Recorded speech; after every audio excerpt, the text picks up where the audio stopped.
वाहिगुरु जी का खालसा वाहिगुरु जी की फतेह।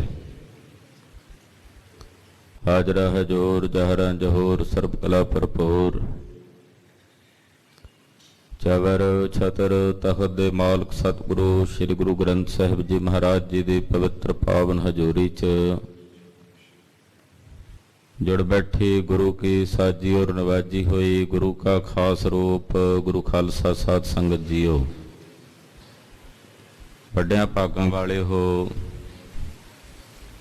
कि अमृत वेले तो गुरु चरनां च हाजरियां भर के आप जी अपने जीवन दीयां घड़ियां गुरु लेखे ला के सफलियां कर रहे हो। सर्बासा पूर्ण करने वाली श्री आसा जी दी वार दे शब्द कीर्तन रागी सिंघां दी रसना तो बहुत ही अदब सत्कार शरदा भावना सहित आप जी ने सरवण कीते हन।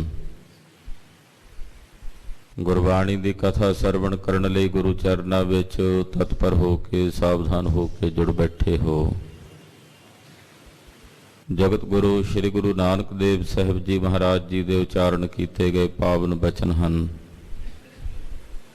जो राम कली दी वार च दर्ज हन। गुरुदेव जीवां दा भला करदियां कल्याण करदियां एक नगर च पहुंचे हन जिस नगर दा नाम है सतघरा। एक बाजार विच खाली थां वेख के सतगुर आसन लाया। सामने एक शाहूकार दी दुकान चल रही सी।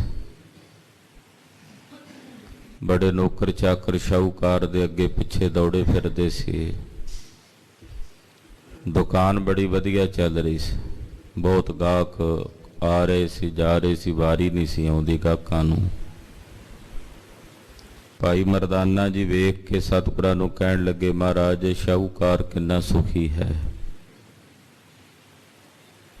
सतगुरु जी कहण लगे, भाई मरदाना जी इदां करो, ये शाहूकार नूं साडे कोल सद के लियाओ, इहनूं ही पुछ लैने आ किन्ना क सुखी है।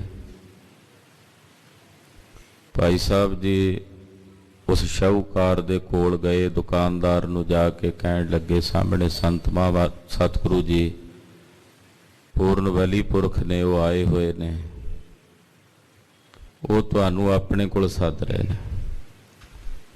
शाहूकार चल के सतगुरां दे कोल आया, बैठ गया नमस्कार करके। महाराज जी कहंदे, मरदानिया हुण पुछ शाहूकार नूं इह किन्ना क सुखी है। भाई मरदाना जी कहण लगे, शाहूकार जी सेठ जी तुसीं तां बड़े सुखी हो, किड्डी वधिया दुकान चलदी है, नौकर चाकर ने तुहाडे नाल। शाहूकार कूक मार के रो पिया, रोंदा होया कहण लगा, मेरे वर्गा दुखी संसार च कोई दूजा नहीं होना। भाई मरदाना जी एकदम हैरान होए, कहण लगे, तेनू की दुख हो सकता है, तेनू की तकलीफ हो सकती है। इन्हें दसिया कि मेरी घरवाली मरण कंढे सी, कोई बीमारी ऐसी लग गई ते मैं उहदे नाल बहुत ममता ते मोह करदा सी। जदों मर रही सी मैं रो रहा सी कोल, ते मैनू कहण लगी, सेठ जी तुसीं क्यों रोंदे जे, मैं मर गई तुसीं होर शादी करा लैणी है, तुहानू किहड़ा कमी है। कहंदे मैं उहदे प्रेम च आके आख्या कि नहीं, मैं होर दूजी शादी नूं ग्रहण नहीं करांगा, दूसरी इस्त्री दा स्पर्श भी नहीं करांगा। कहण लगी, ये तां गल्लां ही ने, मेरे मरण दी देरी है, तुसीं ये सब कुछ भुल जाना। कहंदे उस वेले मैं अपनी इंद्री कट के त्याग कर दित्ती कि आ लै, मैं तेनू ये बचन ही कर दिता है, पक्के तौर ते इहदा फैसला कर दिता है। कहंदे परमेश्वर दी खेड़ कोई इहो जी वरती भी मरदी मरदी जीउण लग पई। बिल्कुल इहदा शरीर अरोग हो गया। हुणे काम वासना वस होई पराए पुरुषां नूं सददी है। मैं क्रिजदा हाँ, मेरे वर्गा दुखी दसो भला होर कौन हो सकता है। सतगुरां हुक्म कीता कि जाओ इहदी घरवाली नूं भी सद लियाओ। ਦੋਨਾਂ ਨੂੰ ਆਪਣੇ ਕੋਲ ਬਿਠਾ ਕੇ ਸਤਿਗੁਰਾਂ ਨੇ ਆਹ ਸ਼ਬਦ ਜਿਹੜਾ ਅੱਜ ਸਤਿਗੁਰਾਂ ਨੇ ਹੁਕਮਨਾਮੇ ਵਜੋਂ ਸਾਨੂੰ ਬਖਸ਼ਿਸ਼ ਕੀਤਾ, ਇਹ ਸ਼ਬਦ ਉਚਾਰਨ ਕੀਤਾ ਔਰ ਇਹ ਸ਼ਬਦ ਉਚਾਰਨ ਕਰਕੇ ਦੋਨਾਂ ਨੂੰ ਉਪਦੇਸ਼ ਦਿੱਤਾ ਇਹਨਾਂ ਦੇ ਭਲੇ ਵਾਸਤੇ ਕਿ ਸਾਰਾ ਸੰਸਾਰ ਹੀ ਦੁਖੀ ਹੈ, ਐਸਾ ਨਹੀਂ ਕਿ ਕੇਵਲ ਸਾਨੂੰ ਦੁੱਖ ਹੈ।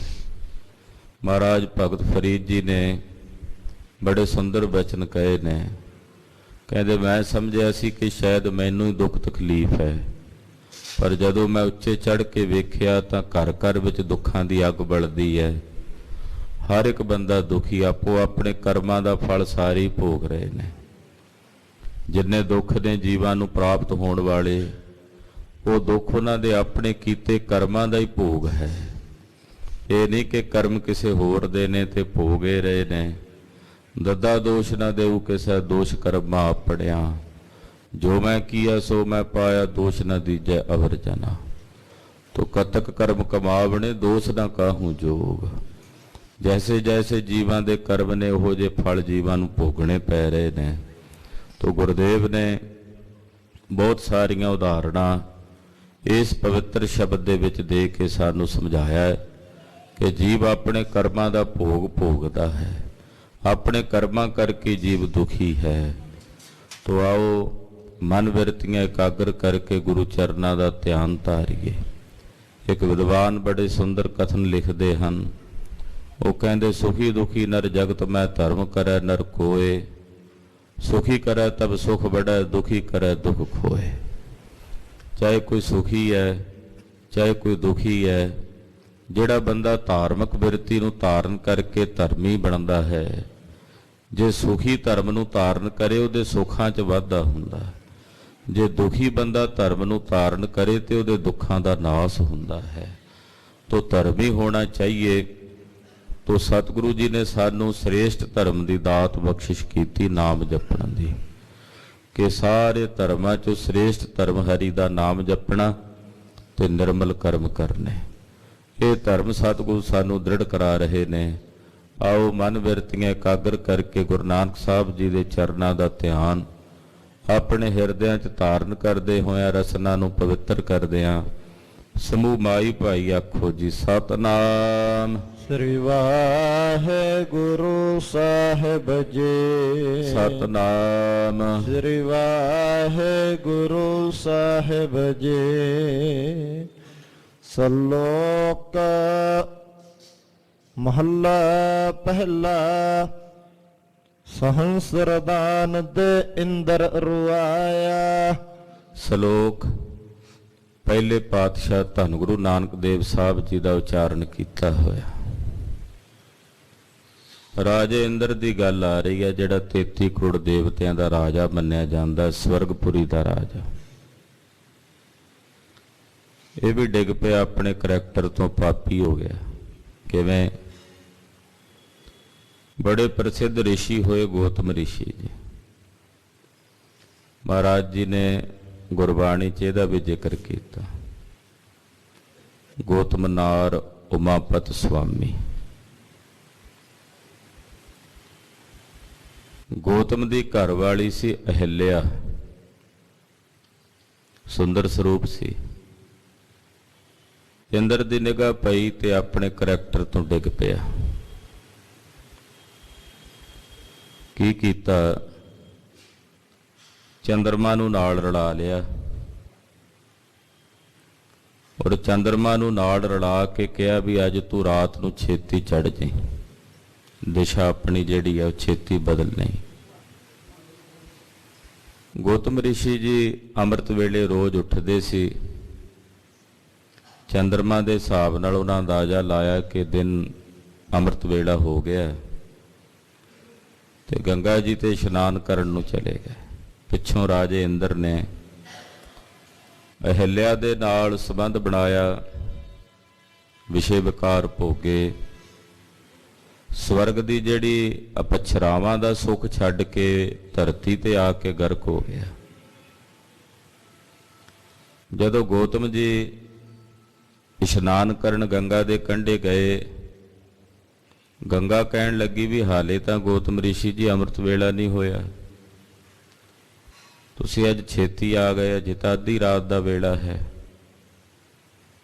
ਇੱਕਦਮ ਚਕਰਤ ਹੋਏ, ਕਹਿੰਦੇ ਚੰਦਰਮਾ ਨੇ ਕਲੰਕੀ ਬਣ ਕੇ ਮਾੜਾ ਕੰਮ ਕੀਤਾ, ਚੰਦਰਮਾ ਨੂੰ ਕਲੰਕ ਲੱਗੇ। ਘਰ ਆਇਆ ਤੇ ਅਹਿਲਿਆ ਨੂੰ ਵੇਖਿਆ, ਉਹਨੂੰ ਕਿਹਾ ਜਾ ਤੂੰ ਸਿਲਾ ਬਣ ਕੇ ਪੱਥਰ ਦੇ ਸਮਾਨ ਪਈ ਹੋਈ, ਤੂੰ ਸਿਲਾ ਹੀ ਬਣ ਜਾ, ਪੱਥਰ ਹੀ ਹੋ ਜਾ। ਫਿਰ ਤੀਸਰਾ ਸਰਾਪ ਇੰਦਰ ਨੂੰ ਦਿੱਤਾ, ਕਹਿਣ ਲੱਗਾ ਕਿ ਇੱਕ ਭੱਗ ਲਈ ਤੂੰ ਇੱਥੇ ਆਇਆ, ਜਾਂ ਤੇਰੇ ਤਨ ਤੇ ਐਸੀਆਂ ਹਜ਼ਾਰਾਂ ਭੱਗਾਂ ਦੇ ਚੇਨ ਹੋ ਜਾਣ, ਨਿਸ਼ਾਨੀਆਂ ਬਣ ਜਾਣ। ਉਸੇ ਵੇਲੇ ਇੰਦਰ ਦੇ ਸਾਰੇ ਸਰੀਰ ਤੇ ਹਜ਼ਾਰਾਂ ਭੱਗਾਂ ਦੇ ਚੇਨ ਬਣ ਗਏ ਔਰ ਹੁਣ ਸਵਰਗ ਤੋਂ ਵਾਪਸ ਨਹੀਂ ਸੀ ਜਾ ਸਕਦਾ। ਸਰੀਰ ਦੀ ਦਸ਼ਾ ਐਸੀ ਹੋ ਗਈ। ਰੁਦਰ ਵਗੇ ਭਿਆਨਕ ਰੂਪ, ਕਹਿੰਦੇ ਇੱਕ ਤਾਲ ਦੇ ਵਿੱਚ ਜਾ ਕੇ ਲੁਕ ਗਿਆ ਤੇ ਵਰਿਆਂ ਤੱਕ ਉੱਥੇ ਹੀ ਲੁਕਿਆ, ਰੋਂਦਾ ਰਿਹਾ, ਕੁਰਲਾਉਂਦਾ ਰਿਹਾ ਕਿ ਮੈਂ ਇੱਕ ਐਸਾ ਕੁਕਰਮ ਕੀਤਾ। ਪਾਤਸ਼ਾਹ ਨੇ ਇੱਥੇ ਉਹ ਜਿਹੜੀ ਪੁਰਾਣਕ ਕਥਾ ਹੈ ਉਹਦਾ ਜ਼ਿਕਰ ਕੀਤਾ ਗੁਰੂ ਨਾਨਕ ਸਾਹਿਬ ਨੇ। ਕਹਿੰਦੇ ਸਹੰਸਰਦਾਨ ਦੇ ਇੰਦਰ ਰੁਆਇਆ। ਉਹ ਜਿਹੜੀਆਂ ਹਜ਼ਾਰਾਂ ਭਾਗਾਂ ਦਾ ਦਾਨ ਇਹਨੂੰ ਮਿਲਿਆ ਆਪਣੇ ਤਨ ਤੇ, ਉਹਦੇ ਲਈ ਇੰਦਰ ਰੋਇਆ। ਕਿਉਂ ਰੋਇਆ? ਕਿਉਂਕਿ ਕਰਮ ਮਾੜੇ ਕੀਤੇ ਸੀ। ਜੇ ਇਦਾਂ ਦਾ ਬਦ ਚਲਨ ਕਰਮ ਨਾ ਕਰਦਾ, ਕਿੱਥੇ ਸਵਰਗਪੁਰੀ ਵਿੱਚ ਵਸਣ ਵਾਲਾ ਰਾਜਾ, 33 ਕਰੋੜ ਦੇਵਤਿਆਂ ਦਾ ਰਾਜਾ, ਰੰਭਾ ਜੈਸੀਆਂ ਪਛਰਾਵਾਂ ਦਾ ਪਤੀ, ਉੱਥੇ ਉਹ ਸਭ ਕੁਝ ਛੱਡ ਕੇ ਧਰਤੀ ਤੇ ਆ ਕੇ ਇੱਕ ਰਿਸ਼ੀ ਦੀ ਘਰਵਾਲੀ ਦਾ ਸਰੂਪ ਵੇਖ ਕੇ ਮਾੜਾ ਕੁਕਰਮ ਕੀਤਾ। ਗੌਤਮ ਰਿਸ਼ੀ ਦੇ ਘਰ ਆ ਕੇ ਉਹਦਾ ਭੈ ਨਹੀਂ ਮੰਨਿਆ, ਉਹਦਾ ਡਰ ਨਹੀਂ ਮੰਨਿਆ, ਇਹ ਪਾਪ ਕੀਤਾ ਸੀ। ਉਸ ਪਾਪ ਦੀ ਬਦੌਲਤ ਕਹਿੰਦੇ ਇੰਦਰ ਨੂੰ ਰੋਣਾ ਪਿਆ। ਭਾਵੇਂ ਸਵਰਗ ਦਾ ਰਾਜਾ ਸੀ, ਪਰ ਜੇ ਕਰਮ ਮਾੜਾ ਕੀਤਾ ਤੇ ਉਹਨੂੰ ਵੀ ਰੋਣਾ ਪਿਆ। ਕਹਿੰਦੇ ਅਸੀਂ ਤਾਂ ਫਿਰ ਵੀ ਸਧਾਰਨ ਮਨੁੱਖ ਹਾਂ, ਜੇ ਅਸੀਂ ਪਾਪ ਕਰਾਂਗੇ ਤੇ ਕਿੱਥੇ ਬਚਾਂਗੇ। ਜੇ 33 ਕਰੋੜ ਦੇਵਤਿਆਂ ਦਾ ਰਾਜਾ, ਸਵਰਗ ਦੇ ਵਿੱਚ ਰਹਿਣ ਵਾਲਾ ਰਾਜਾ ਇੰਦਰ ਆਪਣੇ ਪਾਪ ਕਰਮ ਕਰਕੇ ਰੋਇਆ ਹੈ, ਤਾਂ ਹੇ ਬੰਦਿਆ ਫਿਰ ਤੇਰੀ ਤਾਂ ਦਸ਼ਾ ਹੀ ਕੀ ਹੈ। ਇਸ ਕਰਕੇ ਸੁਚੇਤ ਹੋ ਕੇ ਰਹੀਂ, ਪਾਪ ਕਰਮਾਂ ਤੋਂ ਕਿਨਾਰਾ ਕਰਕੇ ਰਹੀਂ, ਯਤਨ ਕਰੀ ਤੇਰੇ ਕੋਲੋਂ ਕੋਈ ਪਾਪ ਕਰਮ ਨਾ ਹੋਵੇ, ਕਿਉਂਕਿ ਇਹ ਪਾਪ ਕਰਮ ਫਿਰ ਮੁੜ ਕੇ ਜੀਵ ਨੂੰ ਰੋਣ ਲਈ ਮਜਬੂਰ ਕਰਦੇ ਨੇ, ਜੀਵ ਨੂੰ ਦੁੱਖ ਦਿੰਦੇ ਹਨ। ਪਰਸੁਰਾਮ ਰੋਵੈ ਘਰ ਆਇਆ। ਕਿੱਡਾ ਵੱਡਾ ਪ੍ਰਸਿੱਧ ਬ੍ਰਾਹਮਣਾਂ ਦੇ ਵਿੱਚ ਅਵਤਾਰ ਮੰਨਿਆ ਜਾਣ ਵਾਲਾ ਸੀ ਪਰਸੁਰਾਮ, ਉਹ ਵੀ ਰੋਇਆ ਘਰ ਆ ਕੇ। ਪਰਸੁਰਾਮ ਜੀ ਦੀ ਕਥਾ ਹੁੰਦੀ ਹੈ ਵੀ ਇਹਨਾਂ ਨੇ 21 ਵੇਰੀ ਛਤਰੀ ਖਤਮ ਕਰਤੇ ਧਰਤੀ ਤੋਂ। ਇਹਨਾਂ ਦੇ ਪਿਤਾ ਦਾ ਨਾਮ ਸੀ ਜਮਦਗਨ ਰਿਸ਼ੀ। ਪਰਸੁਰਾਮ ਦੇ ਜਿਹੜੇ ਮਾਸੜ ਜੀ ਸੀ ਉਹਦਾ ਨਾਮ ਸੀ ਸਹੰਸਰ ਬਾਹੂ। ਸਹੰਸਰ ਬਾਹੂ ਨੂੰ ਇੱਕ ਦਿਨ ਜਮਦਗਨ ਰਿਸ਼ੀ ਨੇ ਘਰ ਦੇ ਵਿੱਚ ਨਿਉਂਦਾ ਦਿੱਤਾ, ਆਪਣੇ ਸਾਂਢੂ ਨੂੰ ਵੀ ਆ ਕੇ ਲੰਗਰ ਪ੍ਰਸ਼ਾਦਾ ਛਕੋ। ਸਹੰਸਰ ਬਾਹੂ ਰਾਜਾ ਸੀ, ਹੰਕਾਰਿਆ ਹੋਇਆ ਵੀ ਇਹ ਰਿਸ਼ੀ ਇੱਕ ਝੁੱਗੀ 'ਚ ਰਹਿੰਦਾ, ਇਹ ਕਿ ਮੈਨੂੰ ਰੋਟੀ ਖਵਾਏਗਾ। ਉਹਨੇ ਜਾਣ ਬੁੱਝ ਕੇ ਇਹਦੀ ਬੇਇੱਜ਼ਤੀ ਕਰਨ ਲਈ ਵੀ ਆਪਣੇ ਸਾਂਢੂ ਨੂੰ ਨੀਵਾਂ ਵਿਖਾਵਾਂ। ਆਮ ਕਰਕੇ ਬਿਰਤੀ ਹੋ ਜਾਂਦੀ ਹੈ ਕਿ ਅਕਸਰ ਸਾਂਢੂਆਂ ਦੇ ਵਿੱਚ ਇਦਾਂ ਦਾ ਭਾਵ ਆ ਜਾਂਦਾ ਹੈ ਵੀ ਇਹਨੂੰ ਨੀਵਾਂ ਵਿਖਾਵਾਂ। ਉਹਦੇ ਲਈ ਕੀ ਕੀਤਾ, ਆਪਣੀਆਂ ਫੌਜਾਂ ਲੈ ਲਈਆਂ ਸਾਰੀਆਂ, ਨਾਲ ਸਿਪਾਹੀ ਵੀ ਲੈ ਲਏ। ਕਹਿੰਦਾ ਜੀ ਅਸੀਂ ਸਾਰੇ ਹੀ ਆਵਾਂਗੇ। ਜਮਦਗਨ ਰਿਸ਼ੀ ਸੀ, ਸਵਰਗਪੁਰੀ ਵਿੱਚੋਂ ਕਾਮਧੇਨ ਗਊ ਮੰਗਾ ਲਈ। ਕਾਮਧੇਨ ਗਊ ਦੇ ਕੋਲੋਂ ਜੋ ਮੰਗੀਏ ਮਿਲੀ ਜਾਂਦਾ, ਸਭ ਨੂੰ ਭੋਜਨ ਛਕਾਇਆ, ਗਹਿਣੇ ਬਸਤਰ ਸਾਰਿਆਂ ਨੂੰ ਦਿੱਤੇ। ਜਮਦਗਨ ਬੜਾ ਹੈਰਾਨ ਹੋਇਆ ਵੀ ਪਿਛਲੇ ਪਾਸੇ ਜਾਂਦਾ, ਕੱਢ ਕੱਢ ਕੇ ਲਿਆਈ ਜਾਂਦਾ, ਕਿਹੜਾ ਖਜ਼ਾਨਾ ਰੱਖਿਆ। ਆ ਕੇ ਵੇਖਿਆ ਤੇ ਜਮਦਗਨ ਰਿਸ਼ੀ ਨੂੰ ਕਹਿਣ ਲੱਗਾ ਇਹ ਕੀ? ਕਹਿੰਦਾ ਇਹ ਕਾਮਧੇਨ ਗਊ। ਕਹਿੰਦਾ ਮੈਨੂੰ ਦੇ ਦੇ। ਉਹਨੇ ਆਖਿਆ ਵੀ ਮੈਂ ਇਹ ਮਾਲਕ ਨਹੀਂ ਹੈ ਇਹਦਾ, ਮੈਂ ਤਾਂ ਮੰਗਵੀਂ ਲੈ ਕੇ ਆਇਆ ਉਧਾਰੀ ਸਵਰਗਪੁਰੀ ਚੋਂ, ਤੇ ਜਿਹਦੀ ਹੈ ਇਹ ਸਵਰਗ ਵਿੱਚ ਵਾਪਸ ਭੇਜਣੀ। ਉਹਨੇ ਗੁੱਸੇ ਵਿੱਚ ਆ ਕੇ ਉਸ ਗਊ ਨੂੰ ਖੋਹਣ ਦਾ ਯਤਨ ਕੀਤਾ। ਜਮਦਗਨ ਰਿਸ਼ੀ ਨੇ ਹਵਾ ਚ ਆਕਾਸ਼ 'ਚ ਉਡਾ ਦਿੱਤੀ ਵਾਪਸ। ਗੁੱਸੇ ਵਿੱਚ ਆ ਕੇ ਸਹੰਸਰ ਬਾਹੂ ਨੇ ਜਮਦਗਨ ਰਿਸ਼ੀ ਦਾ ਕਤਲ ਕਰ ਦਿੱਤਾ, ਆਪਣੇ ਸਾਂਢੂ ਨੂੰ ਮਾਰ ਦਿੱਤਾ। ਉੱਥੇ ਮਾਰ ਕੇ ਚਲਾ ਗਿਆ। ਇਹਦੀ ਘਰਵਾਲੀ ਸੀ ਜਮਦਗਨ ਰਿਸ਼ੀ ਦੀ, ਤੇ ਪਰਸਰਾਮ ਉਹਦਾ ਪਿਤਾ ਸੀ ਜਮਦਗਨ ਰਿਸ਼ੀ। ਉਹ ਬਾਹਰ ਗਿਆ ਹੋਇਆ ਸੀ ਬਨ। ਜਦੋਂ ਵਾਪਸ ਆਇਆ ਤੇ ਆਪਣੀ ਮਾਂ ਨੂੰ ਰੋਂਦਿਆਂ ਕੁਰਲਾਉਂਦਿਆਂ ਵੇਖਿਆ। ਉਹਨੇ ਆਪਣੇ ਸਰੀਰ ਤੇ 3 ਥਾਵਾਂ ਤੇ ਤਿਹਥੜੇ ਮਾਰੇ। ਜਦੋਂ ਤਿਹਥੜੇ ਮਾਰੇ 7 ਵੇਰੀ ਸਰੀਰ ਨੂੰ ਪਿੱਟਿਆ। 3-3 ਵਾਰੀ ਤਿਹਥੜੇ ਮਾਰ ਕੇ 7 ਵੇਰੀ 21 ਵਾਰੀ ਸਰੀਰ ਨੂੰ ਪਿੱਟਿਆ। ਤੇ ਪਰਸਰਾਮ ਜੀ ਨੇ ਗੁੱਸੇ 'ਚ ਆ ਕੇ ਕੁਹਾੜਾ ਚੁੱਕਿਆ ਤੇ ਕਹਿੰਦਾ ਮੈਂ 21 ਵੇਰੀ ਛਤਰੀਆਂ ਦਾ ਨਾਸ ਕਰਾਂਗਾ ਧਰਤੀ ਤੋਂ। 21 ਵਾਰ ਇਹਨੇ ਫਿਰ 21 ਵਾਰ ਛਤਰੀ ਜਿਹੜੇ ਰਾਜੇ ਸੀ ਉਹ ਮਾਰ ਕੇ ਖਤਮ ਕੀਤੇ। ਰਾਜ ਬ੍ਰਾਹਮਣਾਂ ਨੂੰ ਦੇ ਦਿੰਦਾ ਰਿਹਾ। ਜਿਹੜੇ ਛੋਟੇ ਬੱਚੇ ਰਹਿ ਜਾਂਦੇ ਜਾਂ ਜਿਹੜੇ ਮਾਵਾਂ ਦੇ ਪੇਟ 'ਚ ਹੁੰਦੇ ਉਹ ਛੱਡ ਦਿੰਦਾ। ਉਹ ਜਦੋਂ ਫਿਰ ਵੱਡੇ ਹੁੰਦੇ, ਫਿਰ ਅੱਗੇ ਉਹਨਾਂ ਦੀ ਸੰਤਾਨਾਂ ਹੁੰਦੀਆਂ, ਉਹ ਰਾਜੇ ਬਣਦੇ, ਫਿਰ ਉਹਨਾਂ ਨੂੰ ਮਾਰ ਦਿੰਦਾ। ਇਦਾਂ 21 ਵਾਰੀ ਛਤਰੀ ਮਾਰੇ ਪਰਸਰਾਮ ਨੇ। ਕਹਿੰਦੇ ਜਦੋਂ ਘਰ ਆਇਆ ਆਪਣੇ ਪਿਓ ਨੂੰ ਮਰਿਆ ਵੇਖਿਆ, ਮਾਂ ਨੂੰ ਪਿੱਟਦਿਆਂ ਵੇਖਿਆ ਵੀ ਕਿੱਡਾ ਵੱਡਾ ਬਲੀ ਸੀ। ਕਹਿੰਦੇ ਪਰਸਰਾਮ ਜੀ ਨੂੰ ਵੀ ਰੋਣਾ ਪਿਆ। ਪਰਸਰਾਮ ਰੋਵੇ ਘਰ ਆਇਆ। ਘਰ ਆ ਕੇ ਉਹਨਾਂ ਨੂੰ ਵੀ ਰੋਣਾ ਪਿਆ। ਅਜੈ ਸੋ ਰੋਵੇ ਭਿਖਿਆ ਖਾਏ। ਰਾਜਾ ਅੱਜ ਹੋਇਆ, ਬੜਾ ਧਰਮੀ ਰਾਜਾ ਸੀ। ਇੱਕ ਵਾਰ ਇਹ ਤਬੇਲੇ 'ਚ ਖੜਾ ਆਪਣੇ ਘੋੜਿਆਂ ਕੋਲ। ਇੱਕ ਮਹਾਤਮਾ, ਇੱਕ ਰਿਸ਼ੀ ਆਇਆ। ਆਖਿਆ ਰਾਜਾ ਕੋਈ ਦਾਨ ਦੇ। ਇਹਨੇ ਮਸ਼ਕਰੀ ਕਰਨ ਵਾਸਤੇ ਕੀ ਕੀਤਾ? ਕਹਿੰਦਾ ਇੱਥੇ ਤਬੇਲੇ 'ਚ ਖੜਾ, ਕੀ ਦਾਨ ਕਰਾਂ? ਮੇਰੇ ਕੋਲ ਆ ਲਿੱਦ ਹੈ। ਚੁੱਕ ਕੇ ਲਿੱਦ ਮੁੱਠ ਭਰ ਕੇ ਤੇ ਉਸ ਮਹਾਤਮਾ ਦੀ ਝੋਲੀ 'ਚ ਪਾ ਦਿੱਤੀ। ਉਹਨੇ ਆਖਿਆ ਇਹ ਹੀ ਵਧੇ, ਇਹ ਹੀ ਵਧੇ। ਕਹਿੰਦੇ ਜਦੋਂ ਇਹ ਗੱਲ ਉਹਨੇ ਬਚਨ ਕਹਿ ਦਿੱਤਾ, ਮਹਾਤਮਾ ਤਾਂ ਚਲੇ ਗਏ। ਹੁਣ ਲਿੱਦ ਜਿਉਂ ਵਧਣ ਲੱਗੀ। ਦਾਨ ਦਿੱਤਾ ਵਧਦਾ, ਜਿਉਂ ਦਾਨ ਦੇਈ ਉਹ ਵੱਧ ਜਾਂਦਾ ਹੈ। ਜਿਉਂ ਵਧਣ ਲੱਗਾ ਸਾਰਾ ਨਗਰ ਭਰ ਗਿਆ ਲਿੱਦ ਦੇ ਨਾਲ। ਢੇਰ ਹੀ ਢੇਰ ਲਿੱਦ ਦੇ, ਮੁੱਕੇ ਹੀ ਨਾ। ਬੜਾ ਦੁਖੀ ਹੋਇਆ। ਕਿਸੇ ਮਹਾਤਮਾ ਕੋਲ ਫਿਰ ਬੇਨਤੀ ਕੀਤੀ ਵੀ ਕੀ ਕਰਾਂ? ਕਹਿੰਦੇ ਵੀ ਇਹ ਤੇਰਾ ਦਿੱਤਾ ਦਾਨ ਹੀ ਫਲ ਰਿਹਾ ਹੈ। ਤੂੰ ਇੱਕ ਮਹਾਤਮਾ ਨਾਲ ਮਸ਼ਕਰੀ ਕਰਦਿਆਂ ਉਹਨੂੰ ਲਿੱਦ ਪਾਈ ਆ ਉਹਦੀ ਝੋਲੀ 'ਚ, ਉਹ ਹੀ ਵੱਧ ਰਹੀ ਹੈ। ਕਹਿੰਦਾ ਹੁਣ ਇਹ ਖਤਮ ਕਿਵੇਂ ਹੋਵੇ? ਕਹਿੰਦੇ ਨਿੰਦਾ ਕਰਾ ਆਪਣੀ। ਜਦੋਂ ਤੇਰੀ ਨਿੰਦਾ ਹੋਵੇਗੀ ਲੋਕ ਖਾ ਜਾਣਗੇ ਸਾਰੀ ਲਿੱਦ, ਕਿਉਂਕਿ ਨਿੰਦਾ ਕਰਨ ਵਾਲਾ ਗੰਦ ਖਾਂਦਾ। ਤੋ ਰਾਜੇ ਅੱਜ ਨੇ ਫਿਰ ਮਾੜਾ ਕੰਮ ਕੋਈ ਇਹੋ ਜਿਹਾ ਕੀਤਾ ਵੀ ਲੋਕਾਂ ਨੇ ਨਿੰਦਾ ਕੀਤੀ। ਫਿਰ ਇਹਦੀ ਜਿਵੇਂ ਜਿਵੇਂ ਨਿੰਦਾ ਹੋਣ ਲੱਗੀ ਲਿੱਦ ਖਤਮ। ਪਰ ਜਿਹੜੀ ਬੁੱਕ ਭਰ ਕੇ ਪਾਈ ਸੀ ਝੋਲੀ 'ਚ ਉਹ ਰਹਿ ਗਈ। ਕਹਿੰਦਾ ਇਹ ਨਹੀਂ ਖਤਮ ਹੋਈ। ਕਹਿੰਦੇ ਇਹ ਤਾਂ ਹੁਣ ਤੇਰਾ ਦਿੱਤਾ ਦਾਨ ਸੀ, ਇਹ ਹੁਣ ਤੈਨੂੰ ਖਾਣੀ ਪੈਣੀ। ਕਹਿੰਦੇ ਫਿਰ ਉਹ ਖਾਧੀ ਇਹਨੇ, ਨਾਲੇ ਰੋਵੇ ਨਾਲੇ ਖਾਵੇ। ਮਹਾਰਾਜ ਜੀ ਕਹਿੰਦੇ ਅਜੈ ਸੋ ਰੋਵੇ ਭਿਖਿਆ ਖਾਏ। ਜਿਹੜਾ ਪਾਪ ਕਰਮ ਕੀਤਾ ਸੀ ਉਹਦਾ ਫਲ ਉਹ ਜਿਹੜੀ ਲਿੱਦ ਦੀ ਭਿਖਿਆ ਸੀ ਉਹਨੂੰ ਖਾਣੀ ਪਈ, ਨਾਲੇ ਰੋਂਦਾ ਹੈ। ਦੂਜਾ ਅਰਥ ਇਹਦਾ ਇਹ ਵੀ ਕਰਦੇ ਆ ਮਹਾਂਪੁਰਖ ਕਿ ਰਾਜੇ ਅੱਜ ਦੀ ਜਿਹੜੀ ਘਰਵਾਲੀ ਸੀ ਉਹ ਬੜੀ ਪਤਵਰਤਾ ਧਰਮ 'ਚ ਪ੍ਰਪੱਕ ਇਸਤਰੀ ਸੀ। ਰਾਜੇ ਨੇ ਉਹਦੀ ਪਰਖ ਕਰਨ ਲਈ ਇੱਕ ਦਿਨ ਉਹਨੂੰ ਪੁੱਛਿਆ ਕਿ ਜੇ ਮੈਂ ਮਰ ਗਿਆ ਤੂੰ ਕੀ ਕਰੇਂਗੀ? ਕਹਿੰਦੀ ਇਹ ਸੁਣਦਿਆਂ ਮੈਂ ਵੀ ਪ੍ਰਾਣ ਤਿਆਗ ਦਿਆਂਗੀ। ਕਹਿੰਦਾ ਐਸਾ ਹੋ ਸਕਦਾ ਵੀ ਮੇਰੇ ਮਰਨ ਦੀ ਖਬਰ ਸੁਣੇ ਤੇ ਤੂੰ ਆਪਣੇ ਪ੍ਰਾਣ ਤਿਆਗ ਦੇ? ਕਹਿੰਦੀ ਹਾਂ ਐਸਾ ਹੋ ਸਕਦਾ। ਮੈਂ ਉਹ ਸਤੀ ਹਾਂ ਕਿ ਪਤੀ ਦੇ ਵਿਛੋੜੇ ਦੀ ਗੱਲ ਸੁਣਦਿਆਂ ਹੀ ਬਿਰਹਾ ਦੀ ਚੋਟ 'ਚ ਮਰ ਜਾਵਾਂਗੀ। ਮੈਂ ਉਹ ਪਤਨੀ ਹਾਂ।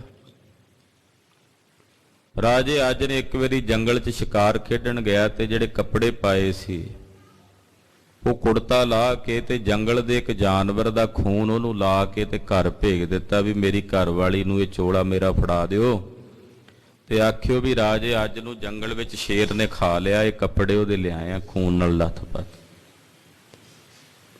ਜਦੋਂ ਲਿਆ ਕੇ ਇਹਦੀ ਘਰ ਵਾਲੀ ਨੂੰ ਰਾਜੇ ਅੱਜ ਦੀ ਨੂੰ ਉਹ ਵਿਖਾਏ ਕੱਪੜੇ ਤੇ ਉਹਨੇ ਜਦੋਂ ਵੇਖਿਆ ਵੀ ਮੇਰੇ ਪਤੀ ਦੇ ਵਸਤਰ ਨੇ ਖੂਨ ਨਾਲ ਲੱਥਪੱਥ ਨੇ, ਉਹਦੀ ਮੌਤ ਹੋ ਗਈ ਆ ਜੰਗਲ 'ਚ, ਇਹ ਸੁਣਦਿਆਂ ਉਸ ਰਾਣੀ ਨੇ ਆਪਣੇ ਪ੍ਰਾਣ ਤਿਆਗ ਦਿੱਤੇ। ਰਾਜਾ ਅੱਜ ਆਇਆ ਇੰਨੇ ਨੂੰ ਘਰ ਵੇਖ ਕੇ ਬਹੁਤ ਦੁਖੀ ਹੋਇਆ, ਇੰਨਾ ਜ਼ਿਆਦਾ ਦੁਖੀ ਹੋਇਆ ਕਿ ਰਾਜ ਭਾਗ ਛੱਡ ਕੇ ਮੁੜ ਕੇ ਲੋਕਾਂ ਦੇ ਘਰਾਂ ਵਿੱਚ ਭਿੱਖਿਆ ਮੰਗ ਮੰਗ ਕੇ ਖਾਂਦਾ ਰਿਹਾ। ਉਹਦਾ ਵੀ ਉਹ ਬਚਨ ਵੀ ਇੱਥੇ ਸਾਖੀ ਦੇ ਵਿੱਚ ਐਸਾ ਵੀ ਆਉਂਦਾ ਹੈ ਕਿ ਅਜੈ ਸੋ ਰੋਵੈ ਭਿੱਖਿਆ ਖਾਏ, ਕਿ ਉਹ ਭਿੱਖਿਆ ਖਾਂਦਾ ਰਾਜਾ ਅੱਜ ਰੋ ਰਿਹਾ, ਆਪਣੇ ਮਾੜੇ ਕਰਮ ਕਰਕੇ ਉਹਨੂੰ ਵੀ ਰੋਣਾ ਪਿਆ, ਦੁੱਖ ਭੋਗਣਾ ਪਿਆ। ਐਸੇ ਦਰਗਹ ਮਿਲਾ ਸਜਾਏ, ਇਹਦੇ ਜਿਹੜੇ ਮਾੜੇ ਭੈੜੇ ਕਰਮਾਂ 'ਚ ਪ੍ਰਵਿਰਤ ਹੁੰਦੇ ਨੇ ਉਹਨਾਂ ਨੂੰ ਨਿਰੰਕਾਰ ਵਾਹਿਗੁਰੂ ਪਰਮੇਸ਼ਰ ਦੀ ਦਰਗਾਹ ਦੇ ਵਿੱਚ ਇਹੋ ਜੀਆਂ ਸਜ਼ਾਵਾਂ ਭੋਗਣੀਆਂ ਪੈਂਦੀਆਂ, ਕਿਉਂਕਿ ਜੋ ਜੈਸਾ ਕਰਮ ਕਰੇਗਾ ਉਹਨੂੰ ਵੈਸਾ ਹੀ ਫਲ ਭੋਗਣਾ ਪਵੇਗਾ। ਜੈਸਾ ਕਰਮ ਕਰੋਗੇ ਵੈਸਾ ਭੋਗੋਗੇ। ਹਾਂਜੀ। ਰੋਵੈ ਰਾਮ ਨਿਕਾਲਾ ਭਇਆ, ਕਹਿੰਦੇ ਵੇਖੋ ਤ੍ਰੇਤੇ ਯੁੱਗ ਦੇ ਅਵਤਾਰ ਸਨ ਭਗਵਾਨ ਰਾਮਚੰਦਰ ਜੀ। ਜਦੋਂ ਉਹਨਾਂ ਦੇ ਪਿਤਾ ਜੀ ਨੇ ਉਹਨਾਂ ਨੂੰ ਬਨਵਾਸ ਦਿੱਤਾ ਕਿ ਜਾਓ ਤੁਹਾਨੂੰ 14 ਸਾਲਾਂ ਲਈ ਬਨਵਾਸ ਦਿੱਤਾ ਜਾਂਦਾ ਹੈ, ਤਾਂ ਉਹਨਾਂ ਨੂੰ ਵੀ ਉਸ ਵੇਲੇ ਉਹ ਆਗਿਆ ਮੰਨ ਕਰਕੇ ਦੁਖੀ ਹੋ ਕੇ ਜਾਣਾ ਪਿਆ। ਸੀਤਾ ਲਖਮਣ ਵਿਛੜ ਗਿਆ, ਜਦੋਂ ਸੀਤਾ ਨੂੰ ਲੈ ਗਿਆ ਹਰ ਕੇ ਰਾਵਣ, ਲਛਮਣ ਉਹ ਮੂਰਛਤ ਹੋ ਕੇ ਉਹ ਵੀ ਵਿਛੜ ਗਏ। ਤੋ ਭਗਵਾਨ ਰਾਮਚੰਦਰ ਜੀ ਜਦੋਂ ਵਨ ਵਿੱਚ ਇਕੱਲੇ ਰਹਿ ਗਏ ਤਾਂ ਉਸ ਵੇਲੇ ਫਿਰ ਉਹ ਵੀ ਰੋਏ, ਉਹਨਾਂ ਨੂੰ ਵੀ ਰੋਣਾ ਪਿਆ, ਕਿਉਂਕਿ ਦੁੱਖ ਸਭ ਨੂੰ ਭੋਗਣਾ ਪੈਂਦਾ ਜਦੋਂ ਇਹ ਸੰਸਾਰ ਵਿੱਚ ਕੋਈ ਆਉਂਦਾ। ਐਸਾ ਤਾਂ ਹੁੰਦਾ ਨਹੀਂ ਵੀ ਸਦਾ ਹੀ ਕੋਈ ਸੁਖੀ ਰਵੇ, ਦੁੱਖਾਂ ਚੋਂ ਤਕਲੀਫਾਂ ਵਿੱਚੋਂ ਤਾਂ ਸਭ ਨੂੰ ਗੁਜ਼ਰਨਾ ਪੈਂਦਾ, ਭਾਵੇਂ ਕੋਈ ਅਵਤਾਰੀ ਪੁਰਸ਼ ਵੀ ਸੀ ਉਹਨਾਂ ਨੂੰ ਵੀ ਦੁੱਖਾਂ ਚੋਂ ਲੰਘਣਾ ਪੈਂਦਾ। ਬੜਾ ਵੱਡਾ ਹੌਸਲਾ ਦੇ ਰਹੇ ਨੇ ਗੁਰੂ ਨਾਨਕ ਸਾਹਿਬ ਕਿ ਬੰਦਾ ਕਿਸੇ ਦੁੱਖ ਕਰਕੇ ਕਿਸੇ ਮੁਸੀਬਤ ਕਰਕੇ ਪਰੇਸ਼ਾਨ ਹੋ ਜਾਂਦਾ ਤਾਂ ਮਹਾਰਾਜ ਜੀ ਕਹਿੰਦੇ ਵੇਖੋ ਸ਼੍ਰੀ ਰਾਮਚੰਦਰ ਤ੍ਰੇਤੇ ਯੁੱਗ ਦੇ ਅਵਤਾਰ ਸੀ, ਉਹਨਾਂ ਨੂੰ ਵੀ ਰੋਣਾ ਪਿਆ, ਦੁੱਖ ਵਿੱਚੋਂ ਉਹਨਾਂ ਨੂੰ ਵੀ ਗੁਜ਼ਰਨਾ ਪਿਆ।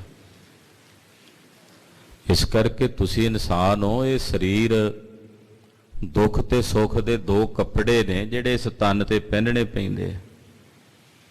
ਇਸ ਕਰਕੇ ਜ਼ਿੰਦਗੀ ਖਤਮ ਨਹੀਂ ਹੋ ਜਾਂਦੀ, ਜੀਵਨ ਸਮਾਪਤ ਨਹੀਂ ਹੋ ਜਾਂਦਾ। ਜੇ ਕੋਈ ਤਕਲੀਫ ਆਵੇ ਤੇ ਇਹਦਾ ਮਤਲਬ ਇਹ ਨਹੀਂ ਵੀ ਬਸ ਹੁਣ ਇੱਥੇ ਜ਼ਿੰਦਗੀ ਖਤਮ ਹੋ ਗਈ, ਉਹ ਸਮਾਂ ਲੰਘ ਜਾਣਾ। ਬੰਦੇ ਨੂੰ ਇਹ ਗੱਲ ਸਮਝ ਆ ਜਾਏ। ਮੇਰੇ ਵਿਦਿਆ ਦਾਤਾ ਜੀ ਨੇ ਆਪਣੇ ਸਰਾਣੇ ਇੱਕ ਤਖਤੀ ਲਿਖ ਕੇ ਲਾਈ ਹੋਈ ਸੀ, ਉਹਨਾਂ ਅੰਗਰੇਜ਼ੀ 'ਚ ਲਿਖਿਆ ਹੋਇਆ ਸੀ, ਉਹਦਾ ਮਤਲਬ ਸੀ ਕਿ ਇਹ ਸਮਾਂ ਵੀ ਗੁਜ਼ਰ ਜਾਏਗਾ, ਇਹ ਸਮਾਂ ਵੀ ਗੁਜ਼ਰ ਜਾਏਗਾ। ਜਦੋਂ ਇਹ ਗੱਲ ਸਮਝ ਆ ਜਾਏ, ਸੁਖੀ ਬੰਦਾ ਵੇਖੇ ਤੇ ਉਹ ਪਰੇਸ਼ਾਨ ਹੋ ਜਾਏਗਾ ਵੀ ਇਹ ਸਮਾਂ ਲੰਘ ਜਾਏਗਾ। ਦੁਖੀ ਬੰਦਾ ਉਹਨੂੰ ਵੇਖੇਗਾ ਤਾਂ ਉਹ ਖੁਸ਼ ਹੋ ਜਾਏਗਾ, ਚਲੋ ਇਹ ਲੰਘ ਹੀ ਜਾਣਾ।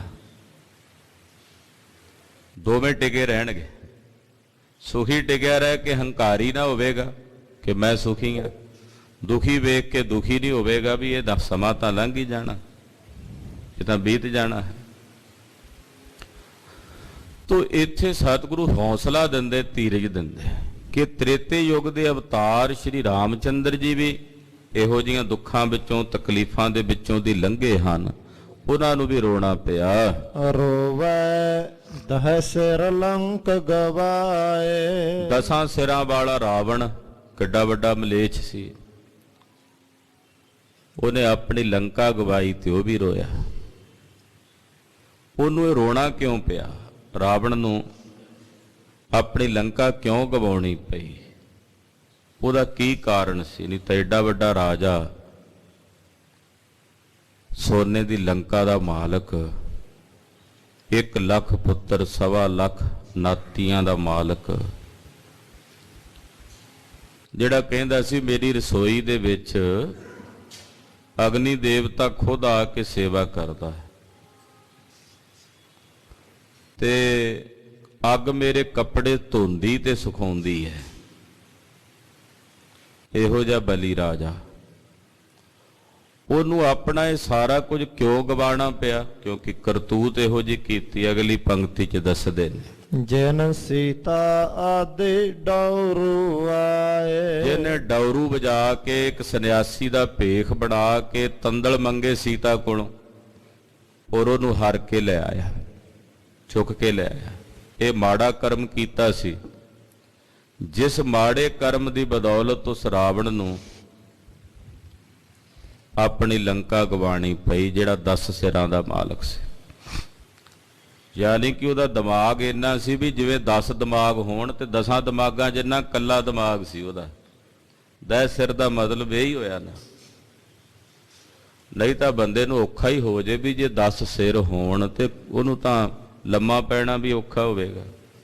ਵਿਚਾਰਾ ਪਾਸਾ ਵੀ ਨਾ ਲੈ ਸਕੇ, ਕਰਵਟ ਵੀ ਨਾ ਲੈ ਸਕੇ। ਉਹ 10 ਸਿਰ ਤਾਂ ਵਿਚਾਰੇ ਨੂੰ ਤੰਗ ਕਰਨ।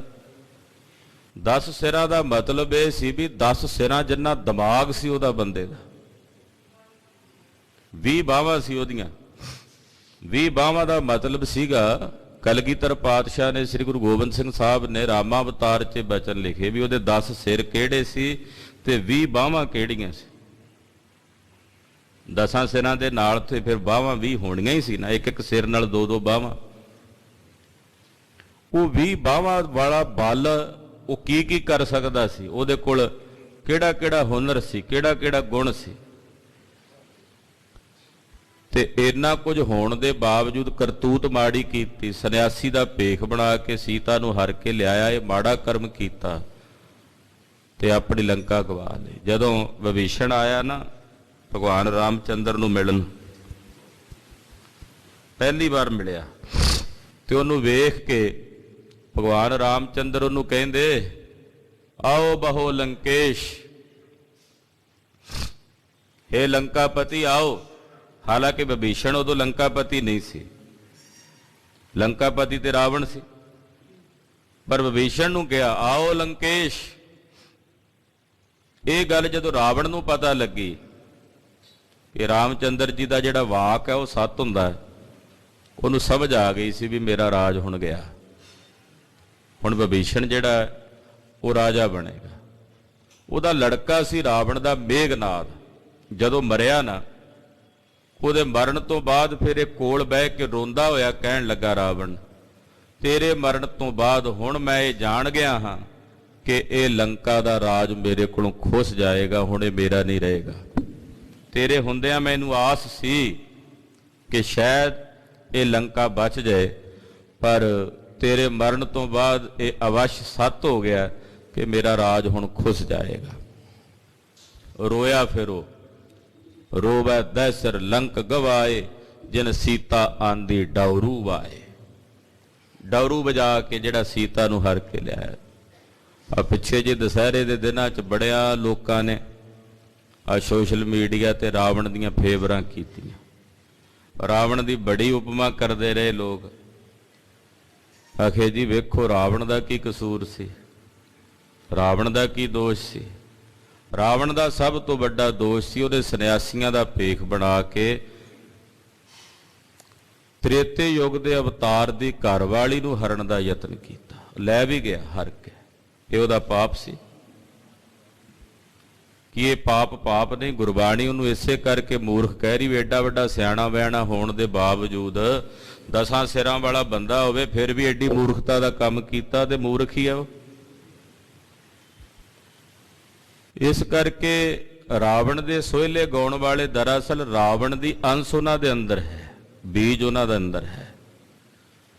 ਹਾਂ, ਇਹ ਗੱਲ ਜ਼ਰੂਰ ਕਹੀ ਜਾ ਸਕਦੀ ਹੈ ਕਿ ਦੁਸਹਿਰੇ ਤੇ ਰਾਵਣ ਨੂੰ ਸਾੜਨ ਵਾਲੇ ਜਿਹੜੇ ਲੋਕ ਨੇ, ਉਹਨਾਂ ਦੇ ਆਪਣੇ ਅੰਦਰ ਰਾਵਣ ਦੀ ਬਿਰਤੀ ਕੰਮ ਕਰ ਰਹੀ। ਦੂਸਰੇ ਦੀਆਂ ਬਗਾਨਿਆਂ ਦੀਆਂ ਮਾਵਾਂ ਭੈਣਾਂ ਧੀਆਂ ਨੂੰ ਜੇ ਮਾੜੀ ਨਜ਼ਰ ਨਾਲ ਵੇਖਦੇ ਤੇ ਰਾਵਣ ਹੀ ਨੇ। ਫਿਰ ਰਾਵਣ ਨੂੰ ਸਾੜੇ ਤੇ ਗੱਲ ਨਹੀਂ ਸੋਭਦੀ। ਰਾਵਣ ਨੂੰ ਸਾੜੇ ਤੇ ਫਿਰ ਥੋੜੀ ਗੱਲ ਬਣਦੀ। ਰਾਵਣ ਨੂੰ ਸਾੜਨ ਵਾਸਤੇ ਪਹਿਲਾਂ ਸੱਤ ਵੀ ਤੇ ਰਾਮਚੰਦਰ ਵਾਂਗੂ ਹੋਵੇ ਵੀ ਏਕਾ ਨਾਰੀ ਜਤੀ ਰਹੇ ਹੋ। ਸੀਤਾ ਨੂੰ ਕਹਿ ਦਿੱਤਾ ਸੀ ਕਿ ਐ ਸੀਆ, ਤੇਰੇ ਬਿਨਾ ਮੈਂ ਕਦੇ ਕਿਸੇ ਹੋਰ ਦਾ ਸੰਕਲਪ ਆਪਣੇ ਹਿਰਦੇ 'ਚ ਨਹੀਂ ਫੁਰਨ ਦਿਆਂਗਾ।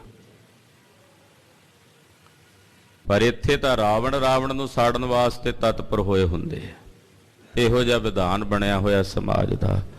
ਤੋ ਮਹਾਰਾਜ ਜੀ ਇੱਥੇ ਕਹਿ ਰਹੇ, ਜਿਨ ਸੀਤਾ ਆਂਦੀ ਡਾਉਰੂ ਵਾਏ, ਡਮਰੂ ਵਜਾ ਕੇ ਸੰਨਿਆਸੀਆਂ ਦਾ ਭੇਖ ਬਣਾ ਕੇ ਜੋ ਸੀਤਾ ਨੂੰ ਹਰ ਕੇ ਲੈ ਕੇ ਆਇਆ, ਉਹ ਰਾਵਣ ਰੋਇਆ ਦਸਾਂ ਸਿਰਾਂ ਵਾਲਾ ਜਦੋਂ ਆਪਣੀ ਲੰਕਾ ਗਵਾ ਲਈ। ਰੋਵਹਿ ਪਾਂਡਵ ਭੈ ਮਜੂਰ। ਪਾਂਡਵ ਰੋਏ ਜਦੋਂ ਮਜ਼ਦੂਰ ਬਣੇ। ਕਰਤੂਤ ਕੀ ਕੀਤੀ? ਜੂਆ ਖੇਡਿਆ, ਜਨਾਨੀ ਨੂੰ ਹਾਰ ਗਏ। ਮਾੜੀ ਕਰਤੂਤ ਕੀਤੀ ਸੀ ਨਾ। ਜੂਆ ਖੇਡਣਾ ਕੋਈ ਸ਼ੋਭਦਾ ਸੀ ਇਹਨਾਂ ਨੂੰ? ਇਹ ਚੰਗਾ ਕੰਮ ਹੈ। ਫਿਰ ਘਰ ਵਾਲੀ ਨੂੰ ਵੀ ਦਾਤ ਤੇ ਲਾ ਦਿੱਤਾ। ਅਖੀਰਲੀ ਜਿਹੜੀ ਬਾਜੀ ਖੇਡੀ ਉਹ ਇਹ ਕਿ 12 ਸਾਲਾਂ ਲਈ ਜੰਗਲ 'ਚ ਜਾਣਗੇ। ਅਖੀਰਲਾ ਸਾਲ ਜਿਹੜਾ ਉਹ ਇਹਨਾਂ ਨੂੰ ਗੁਪਤ ਕੱਟਣਾ ਪਏਗਾ। ਜੇ ਅਸੀਂ ਫੜ ਲਿਆ ਮੁੜ ਕੇ ਫਿਰ 12 ਸਾਲਾਂ ਦਾ ਬਨਵਾਸ ਸ਼ੁਰੂ ਹੋ ਜਾਇਆ ਕਰੇਗਾ। ਉਹ ਜਿਹੜਾ ਅਖੀਰਲਾ 1 ਸਾਲ ਸੀ, ਰਾਜੇ ਵਿਰਾਟ ਦੇ ਕੋਲੇ ਮਜ਼ਦੂਰ ਬਣ ਕੇ ਰਹੇ। ਭੀਮ ਰਸੋਈਆ ਬਣ ਕੇ ਰਿਹਾ। ਅਰਜਨ ਜਿਹੜਾ ਸੀ ਉਹਨੇ ਹਿਜੜੇ ਦਾ ਰੂਪ ਬਣਾ ਕੇ ਉੱਥੇ ਰਹਿਣਾ ਕੀਤਾ। ਦ੍ਰੋਪਦੀ ਜਿਹੜੀ ਉਹ ਇਹਦੇ ਰਾਜੇ ਦੀ ਰਾਣੀ ਦੀ ਦਾਸੀ ਬਣ ਕੇ ਰਹੀ। ਇੱਦਾਂ ਇੱਕ ਤਬੇਲੇ ਦੇ ਵਿੱਚ ਜਾ ਕੇ ਘੋੜਿਆਂ ਦੀ ਸੇਵਾ ਕਰਦਾ ਰਿਹਾ। ਇੱਦਾਂ ਮਜ਼ਦੂਰ ਬਣ ਕੇ ਪੰਜੇ ਪਾਂਡਵ ਰੋਏ। ਰੋਵੈ ਪਾਂਡਵ ਭਏ ਮਜੂਰ। ਮਜ਼ਦੂਰੀ ਕਰਨੀ ਪਈ। ਕਿੱਥੇ ਰਾਜੇ ਸੀ, ਬਾਦਸ਼ਾਹ ਸੀ, ਤੇ ਰੋਂਦੇ ਨੇ ਉੱਥੇ ਜਦੋਂ ਗੁਪਤ ਹੋ ਕੇ। ਕਿੰਨਾ ਦੁੱਖ ਭੋਗਣਾ ਪਿਆ ਜਦੋਂ ਦ੍ਰੋਪਦੀ ਨੂੰ ਆ ਕਰਕੇ ਰਾਜੇ ਵਿਰਾਟ ਦੇ ਸਾਲੇ ਨੇ ਛੇੜਖਾਨੀ ਕੀਤੀ। ਕਿੱਡਾ ਵੱਡਾ ਡਾਢਾ ਦੁੱਖ ਸੀ ਉਸ ਵੇਲੇ ਇਹਨਾਂ ਦੇ ਅੰਦਰ। ਕਿੰਨੀ ਵੱਡੀ ਤਕਲੀਫ ਸੀ। ਹਾਂਜੀ, ਜਿਨ ਕੈ ਸੁਆਮੀ ਰਹਿਤ ਹਦੂਰ। ਉਹ ਪਾਂਡਵ ਜਿਨ੍ਹਾਂ ਦੇ ਕੋਲ ਹਜੂਰ ਦੁਆਪਰ ਯੁੱਗ ਦੇ ਭਗਵਾਨ ਕ੍ਰਿਸ਼ਨ ਜੀ ਕੋਲ ਰਹਿੰਦੇ ਸੀ ਇਹਨਾਂ ਦੇ, ਫਿਰ ਵੀ ਵੇਖੋ ਇਹਨਾਂ ਦੀ ਹਾਲਤ ਕੀ ਹੋਈ। ਕਿਉਂਕਿ ਕਰਮ ਹੋ ਜਾ ਕੀਤਾ ਸੀ ਨਾ। ਜੇ ਕਰਮ ਹੋ ਜਾ ਕਰੋਗੇ ਫਿਰ ਭੋਗੋਗੇ ਵੀ। ਭਾਵੇਂ ਕਿ ਦੁਆਪਰ ਯੁੱਗ ਦੇ ਮਾਲਕ ਭਗਵਾਨ ਕ੍ਰਿਸ਼ਨ ਜੀ ਵੀ ਇਹਨਾਂ ਦੇ ਹਜੂਰ ਰਹਿੰਦੇ ਸੀ। ਇਹਨਾਂ ਦੀ ਭੂਆ ਦੇ ਪੁੱਤ ਸਨ। ਹਾਂਜੀ, ਰੋਵੈ ਜਨਮੇਜਾ ਖੋਇ ਗਿਆ। ਕਹਿੰਦੇ ਜਨਮੇਜਾ ਰਾਜਾ ਆਪਣਾ ਸਾਰਾ ਕੁਝ ਖਵਾ ਕੇ ਉਹ ਵੀ ਰੋਇਆ। ਰਾਜੇ ਜਨਮੇਜੇ ਦੀ ਕਥਾ ਲਿਖੀ ਮਹਾਰਾਜ ਕਲਗੀਧਰ ਜੀ ਨੇ ਸ੍ਰੀ ਗੁਰੂ ਗ੍ਰੰਥ। ਆ ਜਿੰਨੀਆਂ ਉੱਤੇ ਸਾਖੀਆਂ ਆਈਆਂ ਨੇ ਨਾ, ਇਹਨਾਂ ਦਾ ਜ਼ਿਕਰ ਦਸਮ ਗ੍ਰੰਥ ਸਾਹਿਬ ਦੀ ਬਾਣੀ 'ਚ ਕਲਗੀਧਰ ਨੇ ਕੀਤਾ, ਵਿਆਖਿਆ ਕੀਤੀ। ਰਾਜੇ ਜਨਮੇਜੇ ਦੀ ਸਾਖੀ ਲਿਖਦੇ ਮਹਾਰਾਜ ਦਸਵੇਂ ਪਾਤਸ਼ਾਹ ਲਿਖਦੇ ਕਿ ਰਾਜੇ ਜਨਮੇਜੇ ਨੇ ਵੇਦ ਵਿਆਸ ਜੀ ਕੋਲੋਂ ਕਥਾ ਸੁਣੀ ਤੇ ਵੇਦ ਵਿਆਸ ਨੂੰ ਕਹਿਣ ਲੱਗਾ, ਵਿਆਸ ਜੀ ਸਾਡੇ ਜਿਹੜੇ ਵੱਡੇ ਵਡੇਰੇ ਨੇ ਪਾਂਡਵ ਆਦਿਕ, ਉਹ ਕਿਉਂ ਲੜ ਮਰਦੇ ਰਹੇ? ਵੀ ਜੇ ਉਹਨਾਂ ਨੂੰ ਪਤਾ ਸੀ ਵੀ ਲੜਾਈ ਹੋਣੀ ਤੇ ਉਹ ਮਾੜਾ ਮੋਟਾ ਟਾਲ ਦਿੰਦੇ, ਲੜ ਕੇ ਮਰ ਗਏ। ਵਿਆਸ ਜੀ ਕਹਿਣ ਲੱਗੇ, ਜਨਮੇਜਾ ਜਿਹੜੀ ਹੋਣੀ ਆ ਉਹਦਾ ਵਰਤ ਕੇ ਰਹਿੰਦੀ, ਉਹਨੂੰ ਕੋਈ ਰੋਕ ਨਹੀਂ ਸਕਦਾ। ਕਹਿਣ ਲੱਗਾ ਇਹ ਥੋੜੀ ਹੁੰਦਾ ਵੀ ਜੇ ਪਤਾ ਲੱਗ ਜੇ ਬੰਦੇ ਨੂੰ ਪਹਿਲਾਂ ਤੇ ਬੰਦਾ ਕੋਈ ਨਾ ਕੋਈ ਪ੍ਰਬੰਧ ਕਰ ਹੀ ਲੈਂਦਾ। ਕੋਈ ਪੱਥਰ ਥੋੜੀਆਂ ਆਪਾਂ ਵੀ ਕਰ ਨਹੀਂ ਸਕਾਂਗੇ ਕੁਝ। ਕਹਿੰਦੇ ਚੱਲ ਮੈਂ ਤੈਨੂੰ ਦੱਸ ਦਿੰਦਾ ਵੀ ਤੇਰੇ ਕੋਲੋਂ ਬ੍ਰਾਹਮਣ ਦੀ ਹੱਤਿਆ ਹੋਵੇਗੀ, ਰੋਕ ਲੈ ਜੇ ਰੋਕ ਸਕਦਾ। ਵੀ ਤੇਰੇ ਕੋਲੋਂ ਬ੍ਰਾਹਮਣ ਹੱਤਿਆ ਹੋਵੇਗੀ, ਉਹਦੇ ਨਾਲ ਤੈਨੂੰ ਕੋੜ ਪਵੇਗਾ, ਉਸੇ ਕੋੜ ਕਰਕੇ ਤੇਰੇ ਸਰੀਰ ਦਾ ਤਿਆਗ ਹੋਵੇਗਾ। ਕਹਿੰਦਾ ਹੁਣ ਤੁਸੀਂ ਦੱਸ ਦਿੱਤਾ ਮੈਨੂੰ, ਮੈਂ ਇਹਦਾ ਪ੍ਰਬੰਧ ਕਰ ਲਾਂਗਾ, ਮੈਂ ਬ੍ਰਾਹਮਣ ਮਾਰਾਂਗਾ ਹੀ ਨਹੀਂ। ਪਰਮੇਸ਼ਰ ਵੱਲੋਂ ਇੱਕ ਦਿਨ ਰਾਜੇ ਜਨਮੇਜੇ ਨੇ ਯੱਗ ਕਰਾਇਆ ਤੇ ਯੱਗ ਦੇ ਉੱਤੇ ਬ੍ਰਾਹਮਣ ਸੱਦੇ ਸਾਰੇ ਇਲਾਕੇ ਦੇ। ਇਹਦੀ ਘਰਵਾਲੀ ਸੀ, ਉਹਦਾ ਸਰੂਪ ਵੇਖ ਕਰਕੇ ਕੋਈ ਇਹੋ ਜਿਹੀ ਕਲਾ ਖੇਡ ਉੱਥੇ ਵਰਤੀ ਤੇ ਵੇਖ ਕੇ ਉਹ ਬ੍ਰਾਹਮਣਾਂ ਨੇ ਮਜ਼ਾਕ ਕੀਤਾ, ਹਾਸਾ ਕੀਤਾ। ਰਾਜੇ ਜਨਮੇਜੇ ਨੂੰ ਗੁੱਸਾ ਆ ਗਿਆ ਵੀ ਇਹਨੇ ਮੇਰੀ ਘਰਵਾਲੀ ਨੂੰ ਵੇਖ ਕੇ ਹੱਸੇ ਐ, ਮਖੌਲ ਕੀਤਾ। ਗੁੱਸੇ ਵਿੱਚ ਆ ਕੇ ਸਭ ਕੁਝ ਭੁੱਲ ਗਿਆ ਵੀ ਮੈਂ ਬ੍ਰਾਹਮਣ ਨਹੀਂ ਮਾਰਨੇ, ਸਾਰੇ ਬ੍ਰਾਹਮਣ ਕਤਲ ਕਰ ਦਿੱਤੇ। ਜਿਹੜੇ ਹੱਸੇ ਉਹ ਤਾਂ ਮਾਰੇ, ਜਿਹੜੇ ਵਿਚਾਰੇ ਉੱਦਾਂ ਬੈਠੇ ਉਹਨਾਂ ਨੂੰ ਵੀ ਕਤਲ ਕਰ ਦਿੱਤਾ। ਜਦੋਂ ਸਾਰੇ ਬ੍ਰਾਹਮਣ ਮਾਰ ਦਿੱਤੇ, ਉਹਨਾਂ 'ਚ ਚੰਗੇ ਸਾਧੂ ਬ੍ਰਾਹਮਣ ਵੀ ਸੀ, ਭਜਨ ਬੰਦਗੀ ਵਾਲੇ ਵੀ ਸੀ, ਉਹ ਵੀ ਮਾਰੇ ਗਏ। ਉਹਦਾ ਪਾਪ ਲੱਗਾ, ਇਹਦੇ ਸਰੀਰ ਤੇ ਕੋੜ ਪੈ ਗਿਆ, ਪੂੰਛ ਚੱਲਣ ਲੱਗੇ। ਵਿਆਸ ਜੀ ਆਏ, ਕਹਿਣ ਲੱਗਾ ਹੁਣ ਕੀ ਕਰਾਂ? ਕਹਿੰਦੇ ਕਥਾ ਸੁਣ ਆਪਣੇ ਵੱਡਿਆਂ ਦੀ, ਜਿਨ੍ਹਾਂ ਤੇ ਤੂੰ ਕਿੰਤੂ ਕੀਤਾ ਸੀ। ਆਪਣੇ ਵੱਡਿਆਂ ਦੀ ਕਥਾ ਸੁਣ ਤੇ ਠੀਕ ਹੋ ਜਾਏਗਾ, ਪਰ ਸ਼ੰਕਾ ਨਾ ਕਰੀ। ਇਹ ਕਥਾ ਸੁਣਨ ਲੱਗਾ। ਵੇਦ ਵਿਆਸ ਜੀ ਰੋਜ਼ ਕਥਾ ਕਰਿਆ ਕਰਨ, ਜਿਵੇਂ ਜਿਵੇਂ ਕਥਾ ਸੁਣਿਆ ਕਰੇ ਤਿਵੇਂ ਤਿਵੇਂ ਇਹਦਾ ਰੋਗ ਠੀਕ ਹੋਣ ਲੱਗ ਪਿਆ। ਨੱਕ ਤੇ ਰਹਿ ਗਿਆ ਸੀ ਕੱਲਾ। ਉੱਥੇ ਆ ਕੇ ਜਦੋਂ ਕਥਾ ਆਈ ਵੀ ਭੀਮ ਨੇ ਆਕਾਸ਼ ਦੇ ਵਿੱਚ ਹਾਥੀ ਚੁੱਕ ਕੇ ਮਾਰੇ, ਮੁੜ ਕੇ ਧਰਤੀ ਤੇ ਨਹੀਂ ਆਏ। ਇਹਨੇ ਨੱਕ ਚੜਾ ਕੇ ਕਿਹਾ, ਕਹਿ ਸ਼ੰਕਾ ਕਰਦਿਆਂ ਕਹਿੰਦਾ ਇਹ ਕਿਵੇਂ ਹੋ ਸਕਦਾ ਵੀ ਹਵਾ ਵਿੱਚ ਹਾਥੀ ਸੁੱਟ ਕੇ ਸੁੱਟੇ ਥੱਲੇ ਹੀ ਨਾ ਆਵਣ? ਨਾਲੇ ਕੋਈ ਹਾਥੀ ਚੁੱਕ ਕੇ ਸੁੱਟ ਸਕਦਾ? ਕੋਈ ਬੰਦਾ ਏਦਾਂ ਵੀ ਬਲੀ ਹੋ ਸਕਦਾ? ਉਹ ਸ਼ੰਕਾ ਕੀਤਾ, ਨੱਕ ਚੜਾਈ, ਨੱਕ ਦੇ ਵਿੱਚ ਕੋੜ ਰਹਿ ਗਿਆ। ਉਸੇ ਕਰਕੇ ਮੁੜ ਕੇ ਦੇ ਪ੍ਰਾਣ ਚਲੇ ਗਏ। ਬੜਾ ਨਸੂਰ ਬਣ ਗਿਆ। ਨੱਕ ਦਾ ਜ਼ਖਮ ਬਹੁਤ ਤਕਲੀਫ ਦਿੰਦਾ, ਤੇ ਮਾੜੀ ਮੋਟੀ ਫੁਣਸੀ ਵੀ ਹੋ ਜਾਏ ਤੇ ਕਿੰਨਾ ਦੁੱਖ ਦਿੰਦੀ ਹੈ। ਇਹਦੇ ਕੋੜ ਸੀ ਨੱਕ 'ਚ, ਬੜਾ ਦੁਖੀ ਹੋਇਆ। ਰੋਵੇ ਜਨਮੇਜਾ ਖੋਏ ਗਿਆ, ਬੜਾ ਰੋਇਆ। ਫਿਰ ਮੈਂ ਇਹ ਮਾੜਾ ਕਰਮ ਕੀਤਾ, ਪਹਿਲਾਂ ਵੱਡਿਆਂ ਤੇ ਕਿੰਤੂ ਕੀਤਾ, ਫਿਰ ਬ੍ਰਾਹਮਣ ਮਾਰੇ। ਇਹ ਪਾਪ ਕਰਮ ਕਰਕੇ ਉਸ ਰਾਜੇ ਜਨਮੇਜੇ ਨੂੰ ਵੀ ਰੋਣਾ ਪਿਆ। ਹਾਂਜੀ, ਏਕੇ ਕਾਰਨ ਪਾਪੀ ਭਇਆ। ਇੱਕ ਹੀ ਕਾਰਨ ਮਤਲਬ ਘਰ ਵਾਲੀ ਦੇ ਪਿੱਛੇ ਪਾਪੀ ਹੋ ਗਿਆ, ਪਾਪ ਕੀਤਾ ਉਹਦੇ ਪਿੱਛੇ ਲੱਗ ਕੇ।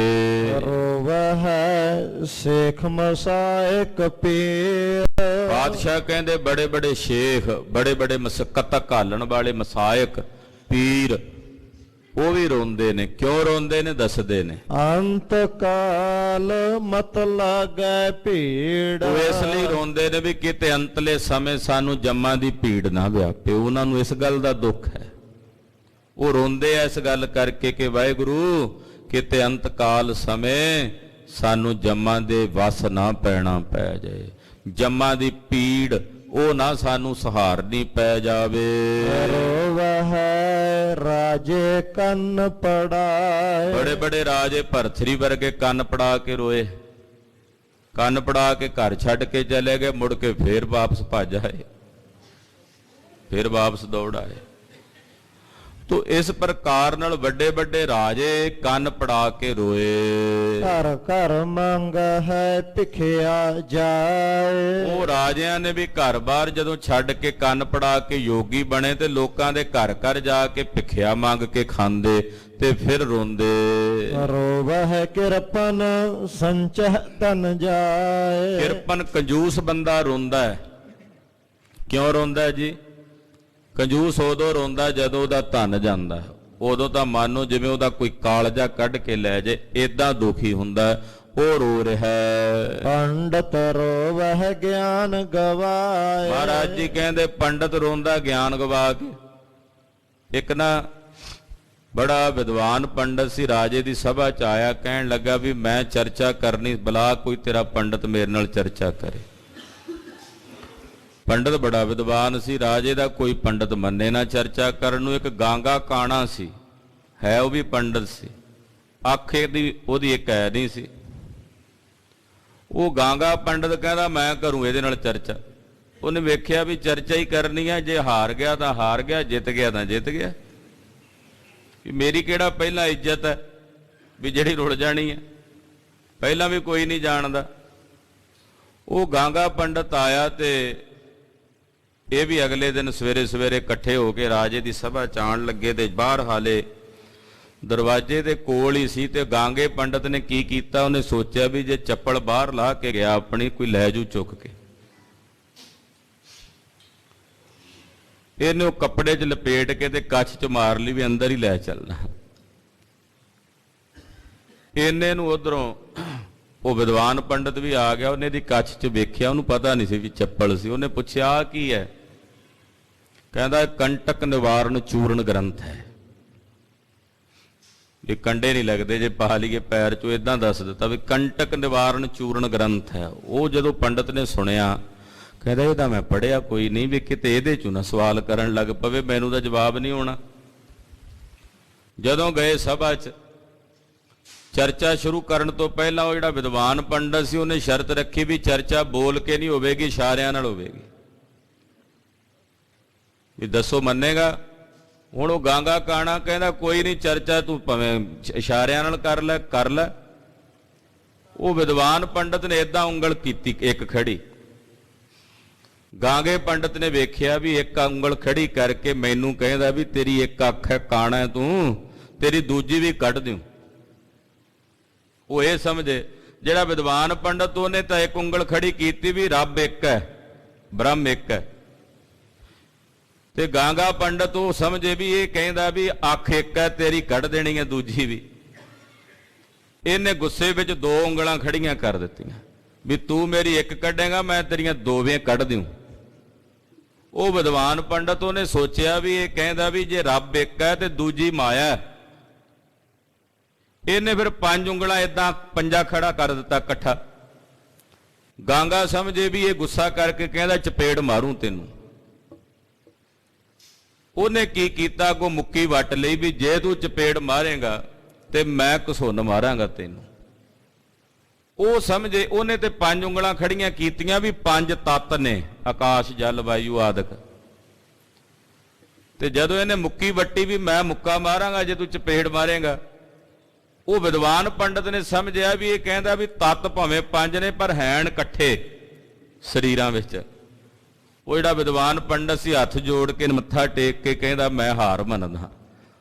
ਤੇ ਅੱਗੋਂ ਗਾਂਗਾ ਪੰਡਤ ਕਹਿੰਦਾ ਘਸੁੰਨ ਹੈ ਹੀ ਇਹੋ ਜਿਹਾ, ਵੱਡੇ ਵੱਡੇ ਮੰਨ ਜਾਂਦੇ ਆ, ਤੂੰ ਤਾਂ ਚੀਜ਼ ਹੀ ਕੀ ਸੀ। ਉਹ ਜਦੋਂ ਉਹਨੂੰ ਪਤਾ ਲੱਗਾ ਵੀ ਇਹ ਤਾਂ ਕੁਝ ਹੋਰ ਹੀ ਸਮਝੀ ਜਾਂਦਾ ਸੀ ਜੋ ਮੈਂ ਕਹਿੰਦਾ ਸੀ, ਉਹ ਫਿਰ ਰੋਇਆ। ਮਹਾਰਾਜ ਜੀ ਇੱਥੇ ਵਚਨ ਕਰਦੇ ਆ, ਕਹਿੰਦੇ ਰੋਵੈ ਪੰਡਤ ਗਿਆਨ ਗਵਾਏ। ਕਹਿੰਦੇ ਉਹ ਪੰਡਤ ਗਿਆਨ ਗਵਾ ਕੇ ਫਿਰ ਰੋਇਆ ਵੀ ਮੈਂ ਇਹੋ ਜਿਹੇ ਮੂਰਖ ਦੇ ਸਾਹਮਣੇ ਹਾਰ ਗਿਆ, ਮੇਰੀ ਵਿਦਿਆ ਕਿੱਥੇ ਚਲੀ ਗਈ। ਕਹਿੰਦੇ ਏਦਾਂ ਵੱਡੇ ਵੱਡੇ ਪੰਡਤ ਉਹ ਆਪਣਾ ਗਿਆਨ ਗਵਾ ਕੇ ਰੋਂਦੇ ਨੇ। ਬਾਲੇ ਰੋਵੈ ਨਾਹਿ ਪਤਾਰ। ਇਹਦੀ ਵੀ ਇੱਕ ਸਾਖੀ ਹੈ। ਕਹਿੰਦੇ ਇੱਕ ਔਰਤ ਸੀ, ਬ੍ਰਾਹਮਣ ਦੀ ਲੜਕੀ ਸੀ, ਉਹ ਵਿਆਹੀ ਗਈ। ਬ੍ਰਾਹਮਣ ਨੇ ਘਰ ਜਵਾਈ ਬਣਾ ਲਿਆ। ਬ੍ਰਾਹਮਣ ਦੀ ਮੌਤ ਹੋ ਗਈ ਤੇ ਇਹਨੇ ਆਪਣੇ ਪਤੀ ਨੂੰ ਘਰੋਂ ਕੱਢ ਦਿੱਤਾ ਤੇ ਵਿਭਚਾਰ ਭੋਗਣ ਲੱਗੀ, ਸਤੀਆਂ ਦੇ ਸੱਤ ਉਜਾੜਨ ਲੱਗੀ, ਫੱਫੇ ਕੁੱਟਣੀ ਬਣ ਗਈ, ਵਪਾਰ ਕਰਨ ਲੱਗ ਪਈ, ਮਰ ਗਈ। ਕੋਈ ਕਰਮ ਮਾੜਾ ਮੋਟਾ ਚੰਗਾ ਸੀ, ਕੋਈ ਪੂਰਬਲਾ। ਇੱਕ ਰਾਜੇ ਦੇ ਘਰ ਕੰਨਿਆ ਬਣ ਕੇ ਜੰਮੀ, ਜਵਾਨ ਹੋਈ। ਰਾਜਾ ਜਦੋਂ ਕੋਈ ਇਹਦਾ ਰਿਸ਼ਤਾ ਕਰਨ ਲੱਗੇ, ਜਿਹਦੇ ਵੀ ਰਿਸ਼ਤੇ ਦੇ ਬਾਰੇ ਗੱਲ ਕਰੇ ਉਹ ਪਤੀ ਮਰ ਜਾਇਆ ਕਰੇਗਾ। ਕਹਿੰਦੇ 21 ਪਤੀ ਇਹਦੇ ਮਰ ਗਏ। ਜਦੋਂ 21ਵਾਂ ਚੱਲ ਕੇ ਆਇਆ ਤੇ ਉਹ ਸੈਨਾਪਤੀ ਸੀ, ਉਹ ਪੂਰੀ ਤਿਆਰੀ ਹੋ ਗਈ ਵਿਆਹ ਦੀ ਤੇ ਉੱਥੇ ਜੰਗ ਛਿੜ ਗਿਆ ਤੇ ਉੱਥੇ ਹੀ ਲੜ ਕੇ ਆਪਸ ਵਿੱਚ ਹੀ ਮਰ ਗਏ। ਰਾਜਾ ਬੜਾ ਹੈਰਾਨ ਹੋਇਆ ਵੀ ਜਿੰਨੇ ਵੀ ਇਹਦੇ ਵਾਸਤੇ ਮੈਂ ਵਰ ਲੱਭਦਾ ਸਾਰੇ ਮਰੀ ਜਾਂਦੇ ਐ। ਉਹਨੇ ਕਿਸੇ ਸਿਆਣੇ ਨੂੰ ਸੱਦ ਕੇ ਪੁੱਛਿਆ, ਉਹਨੇ ਆਖਿਆ ਵੀ ਆਹ ਇਹਦੇ ਕਰਮ ਸੀ ਮਾੜੇ, ਉਹ ਇਹਦੇ ਅੱਗੇ ਆ ਰਹੇ ਨੇ। ਕਈ ਸਤੀਆਂ ਦੇ ਇਹਨੇ ਸ਼ਰਾਪ ਲਏ ਸੀ ਜਿਨ੍ਹਾਂ ਦੇ ਪਤੀ ਉਜਾੜੇ ਸੀ, ਸੁਹਾਗ ਉਜਾੜੇ ਸੀ ਇਹਨੇ ਪਿਛਲੇ ਜਨਮ 'ਚ। ਰਾਜੇ ਨੇ ਆਖਿਆ ਇੰਨਾ ਮਾੜਾ ਹੀ ਹੈ, ਉਹਨੇ ਘਰੋਂ ਕੱਢ ਦਿੱਤਾ। ਫਿਰ ਉਹ ਰੋਈ। ਪਾਤਸ਼ਾਹ ਇੱਥੇ ਉਹਦਾ ਜ਼ਿਕਰ ਕਰਦੇ, ਬਾਲੀ ਰੋਵੈ ਨਾਹੇ ਪਤਾਰ। ਉਹ ਬਾਲੀ ਰੋਂਦੀ ਹੈ ਕਿਉਂਕਿ ਉਹਦਾ ਪਤੀ ਨਹੀਂ ਸੀ ਜੀਵਤ ਰਹਿੰਦਾ। ਜਿਹੜਾ ਪਤੀ ਬਣਾਉਂਦੀ ਸੀ ਉਸੇ ਵੇਲੇ ਉਹਦੀ ਮੌਤ ਹੋ ਜਾਂਦੀ ਸੀ। ਨਾਨਕ ਦੁਖੀਆ ਸਭ ਸੰਸਾਰ। ਗੁਰੂ ਨਾਨਕ ਸਾਹਿਬ ਜੀ ਕਹਿੰਦੇ ਗੱਲ ਇਹ ਹੈ ਵੀ ਸਾਰਾ ਸੰਸਾਰ ਹੀ ਦੁਖੀ ਹੈ, ਸਾਰਾ ਸੰਸਾਰ ਦੁਖੀ ਹੈ। ਮੰਨੈ ਨਾਉ ਸੋਈ ਜਿਨ ਜਾਏ। ਜਿਹੜਾ ਪਰਮੇਸ਼ਰ ਦਾ ਨਾਮ ਮੰਨਦਾ ਨਾ ਉਹ ਆਪਣੇ ਇਸ ਮਨੁੱਖਾ ਜਨਮ ਦੀ ਬਾਜੀ ਨੂੰ ਜਿੱਤ ਜਾਂਦਾ ਹੈ। ਔਰੇ ਕਰਮ ਨ ਲੇਖੈ ਲਾਏ। ਕੱਲਾ ਨਾਮ ਜਪੇ ਹੀ ਲੇਖੇ 'ਚ ਪੈਣਾ। ਨਾਮ ਜਪੇ ਬਿਨਾ ਹੋਰ ਜਿੰਨੇ ਕਰਮ ਨੇ ਉਹ ਕਿਸੇ ਲੇਖੇ 'ਚ ਨਹੀਂ ਲੱਗਣੇ। ਮਹੱਲਾ ਦੂਜਾ ਜਪ ਤਪ ਸਭ ਕਿਛ ਮੰਨੈ ਆਵਰ ਕਰ ਸਭ ਬਾਦ। ਦੂਸਰੇ ਪਾਤਸ਼ਾਹ ਗੁਰੂ ਅੰਗਦ ਦੇਵ ਸਾਹਿਬ ਕਹਿੰਦੇ ਜਿੰਨੇ ਜਪ ਤਪ ਨੇ ਇਹ ਸਾਰੇ ਜੇ ਤਾਂ ਹੀ ਫਲੀਭੂਤ ਹੁੰਦੇ ਨੇ ਜੇ ਪਰਮੇਸ਼ਰ ਦੇ ਨਾਮ ਨੂੰ ਮੰਨੀਏ। ਉਹਦੇ ਨਾਮ ਨੂੰ ਮੰਨੇ ਬਿਨਾ ਬਾਕੀ ਜਿੰਨੇ ਵੀ ਕੰਮ ਨੇ ਉਹ ਸਭ ਵਿਅਰਥ ਹਨ। ਨਾਨਕ ਮੰਨਿਆ ਬੁਝਿਆ ਗੁਰ ਪ੍ਰਸਾਦ। ਪਾਤਸ਼ਾਹ ਕਹਿੰਦੇ ਜਿਨ੍ਹਾਂ ਨੇ ਪਰਮੇਸ਼ਰ ਦੇ ਨਾਮ ਨੂੰ ਮੰਨ ਲਿਆ, ਜਿਨ੍ਹਾਂ ਨੇ ਮੰਨਣਾ ਸਮਝ ਲਿਆ, ਕਿਵੇਂ ਸਮਝਿਆ? ਜਿਨ੍ਹਾਂ ਤੇ ਗੁਰੂ ਦੀ ਕਿਰਪਾ ਹੋਈ ਹੈ ਜੀ। ਪੌੜੀ ਤੀਸਰੇ ਪਾਤਸ਼ਾਹ ਧੰਨ ਗੁਰੂ ਅਮਰਦਾਸ ਸਾਹਿਬ ਜੀ ਉਚਾਰਦੇ ਹਨ। ਕਾਇਆ ਹੰਸ ਧੁਰ ਮੇਲ ਕਰਤਾ ਲਿਖ ਪਾਇਆ। ਇਸ ਕਾਇਆ ਦੇ ਨਾਲ ਜਿਹੜਾ ਸਾਡੀ ਜੀਵ ਆਤਮਾ ਹੈ, ਕਾਇਆ ਹੰਸ, ਹੰਸ ਕਹਿੰਦੇ ਸਾਡੇ ਅੰਦਰ ਜਿਹੜੀ ਵਰਤਣ ਵਾਲੀ ਆਤਮਾ ਹੈ, ਇਹਦਾ ਮੇਲ ਧੁਰ ਦਰਗਾਹ ਤੋਂ ਪਰਮੇਸ਼ਰ ਨੇ ਲਿਖ ਕੇ ਪਾ ਕੇ ਭੇਜਿਆ ਹੈ। ਸਭ ਮਹਿ ਗੁਪਤ ਵਰਤਦਾ ਗੁਰਮੁਖ ਪ੍ਰਗਟਾਇਆ। ਰੱਬ ਸਾਰਿਆਂ 'ਚ ਗੁਪਤ ਵਸਦਾ ਹੈ, ਪਰ ਗੁਰਮੁਖਾਂ ਦੇ ਅੰਦਰ ਉਹਨੇ ਆਪਣਾ ਆਪ ਪ੍ਰਗਟ ਕਰ ਦਿੱਤਾ। ਜਿਵੇਂ ਪਾਣੀ ਸਾਰੀ ਧਰਤੀ ਥੱਲੇ ਹੈ ਪਰ ਸਰੋਵਰਾਂ ਤੇ ਨਦੀਆਂ ਵਿੱਚ ਪਾਣੀ ਉੱਪਰ ਹੈ, ਏਦਾਂ ਰੱਬ ਵਰਤਦਾ ਸਾਰਿਆਂ 'ਚ ਹੀ ਗੁਪਤ ਹੈ, ਪਰ ਗੁਰਮੁਖਾਂ ਦੇ ਅੰਦਰ ਉਹ ਪ੍ਰਗਟ ਹੋ ਗਿਆ ਹੈ। ਗੁਣ ਗਾਵੇ ਗੁਣ ਉਚਰੈ ਗੁਣ ਮਹਿ ਸਮਾਇਆ। ਜਿਹੜੇ ਗੁਰਮੁਖ ਨੇ ਉਹ ਪਰਮੇਸ਼ਰ ਦੇ ਗੁਣ ਗਾਉਂਦੇ ਨੇ, ਉਹਦੇ ਗੁਣ ਉਚਰਦੇ ਨੇ ਔਰ ਉਹਦੇ ਗੁਣਾਂ ਵਿੱਚ ਹੀ ਸਮਾ ਜਾਂਦੇ ਹਨ। ਸੱਚੀ ਬਾਣੀ ਸੱਚ ਹੈ ਸੱਚ ਮੇਲ ਮਿਲਾਇਆ। ਗੁਰਮੁਖਾਂ ਦੀ ਬਾਣੀ ਸੱਚੀ ਹੈ, ਉਹ ਜੋ ਕਰਦੇ ਨੇ ਸੱਚ ਹੈ, ਸੱਚੇ ਨੇ ਤਿਨਾਂ ਦਾ ਆਪਣੇ ਨਾਲ ਮੇਲ ਮਿਲਾ ਲਿਆ ਹੈ। ਸਭ ਕਿਛ ਆਪੇ ਆਪ ਹੈ ਆਪੇ ਦੇ ਵਡਿਆਈ। ਸਭ ਕੁਝ ਆਪ ਹੀ ਆਪ ਹੈ ਪਰਮੇਸ਼ਰ, ਉਹ ਆਪ ਹੀ ਆਪਣੇ ਸੇਵਕਾਂ ਨੂੰ ਵਡਿਆਈਆਂ ਦੇਣ ਵਾਲਾ ਹੈ। ਵਾਹੋ ਵਾਹੋ ਸੱਚੇ ਪਾਤਸ਼ਾਹ ਤੂੰ ਸੱਚੇ ਨਾਏ। ਇਹ ਸੱਚੇ ਪਾਤਸ਼ਾਹ ਤੂੰ ਵਾਹ ਹੈ, ਤੂੰ ਅਸਚਰਜ ਹੈ, ਤੂੰ ਵਾਹ ਹੈ, ਤੇਰਾ ਨਾਮ ਵੀ ਸੱਚਾ ਹੈ, ਤੂੰ ਆਪ ਵੀ ਸੱਚਾ ਹੈ। ਸਤਿਗੁਰੂ ਜੀ ਕਿਰਪਾ ਕਰਨ, ਸਾਡਾ ਸਭ ਦਾ ਇਹ ਗਾਵਿਆ ਸੁਣਿਆ ਸਹਿਬ ਥਾਏ ਪਾਵਨ, ਹੋਈਆਂ ਭੁੱਲਾਂ ਚੁੱਕਾਂ ਦੀ ਖਿਮਾ। ਵਾਹਿਗੁਰੂ ਵਾਹਿਗੁਰੂ ਵਾਹਿਗੁਰੂ ਵਾਹਿਗੁਰੂ।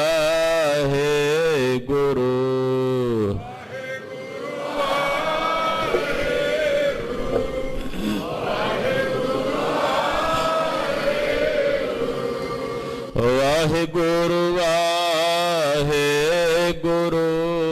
ਵਾਹਿਗੁਰੂ ਵਾਹਿਗੁਰੂ।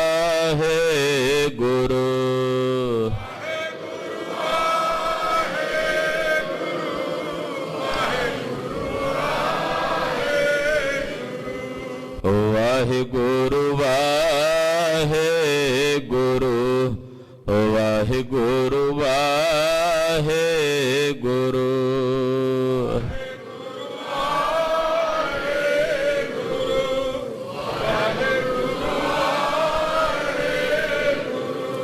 ਵਾਹਿਗੁਰੂ ਜੀ ਕਾ ਖਾਲਸਾ, ਵਾਹਿਗੁਰੂ ਜੀ ਕੀ ਫਤਿਹ।